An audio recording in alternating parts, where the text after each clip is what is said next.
Hello and welcome to my channel viewers. मैंने जो series शुरू की है स्पोकन इंग्लिश कोर्स की फ्री, उसी सिलसिले की आज की भी वीडियो है। और आज की इस वीडियो में मैं आपको सिखाऊंगी पास्ट सिंपल और past indefinite tense.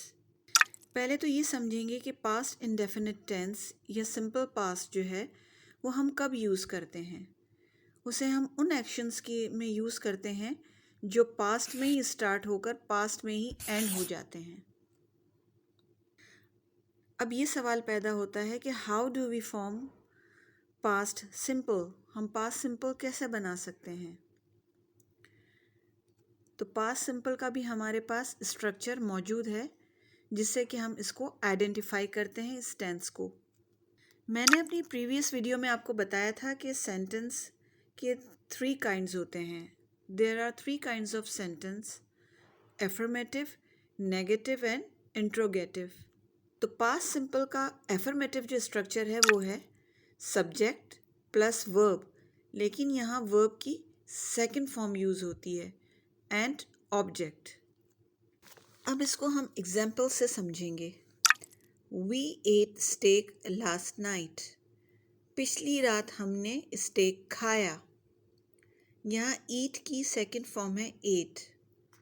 You washed the car. आपने गाड़ी धोई। वॉश की सेकंड फॉर्म है washed. They saw a rainbow. उन्होंने रेनबो देखा। सॉ जो है वो सी की सेकंड फॉर्म है। ही और शी प्लेड टेनिस। वो टेनिस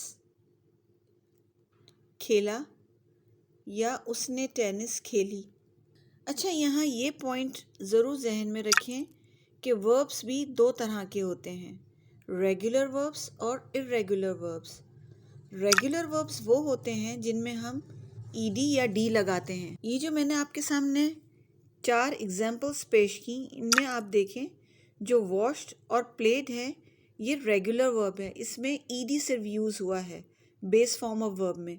जबकि एट और सॉ ये इर्रेगुलर वर्ब हैं, इनमें ईडी यूज़ नहीं हुआ है, इसमें फॉर्म चेंज हुई है। व्यूवर्स, अगर आपने अभी तक मेरा चैनल सब्सक्राइब नहीं किया है तो इसे सब्सक्राइब करें और बेल आइकन को ज़रूर प्रेस करें ताकि इस सीरीज़ की तमाम वीडियोस आप तक फ्री में पहुंच सकें।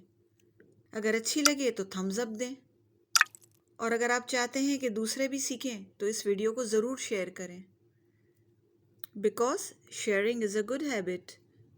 ओके, अब इसका नेगेटिव स्ट्रक्चर देखते हैं। नेगेटिव में subject plus did plus not plus verb base form plus object. Keep it in mind, we use base form of verb or first form of verb with did.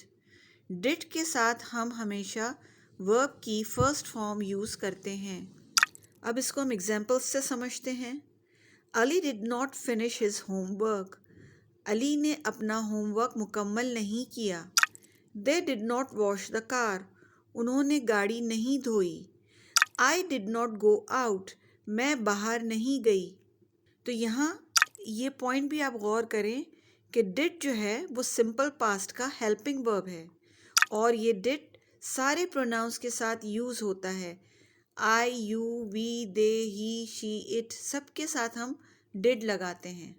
और अगर हम चाहें तो did not का contraction भी use कर सकते हैं जो कि है डिडंट।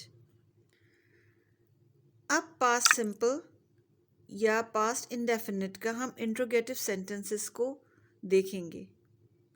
प्रीवियस वीडियो में मैं बता चुकी हूँ कि इंट्रोगेटिव सेंटेंसेस हमेशा हेल्पिंग वर्ब से स्टार्ट होते हैं, और आप रिकॉल करें कि पास्ट सिंपल का हेल्पिंग वर्ब अभी मैंने आपको बताया वो क्या है, did. Very good. Did plus subject plus first form of verb plus object and में क्वेश्चन मार्क। हमेशा ये बात याद रखिएगा कि इंट्रोगेटिव सेंटेंस के लास्ट में आप हमेशा क्वेश्चन मार्क लगाएंगे। अब इसको भी एग्जाम्पल से हम समझते हैं। Did you listen the sound? क्या आपने आवाज़ सुनी? Did she brush her teeth? क्या उसने अपने दांत को ब्रश किया? Did they come at the party? क्या वो पार्टी पे आए? आई होप कि इस वीडियो के ज़रिए आपको बहुत कुछ सीखने को मिला होगा। بس مزید بہتری کے لیے آپ نے پریکٹس کرنی ہے، because practice makes a man perfect. کوئی بھی چیز سیکھنے کے لیے پریکٹس مانگتی ہے. Till then have a good time and happy learning.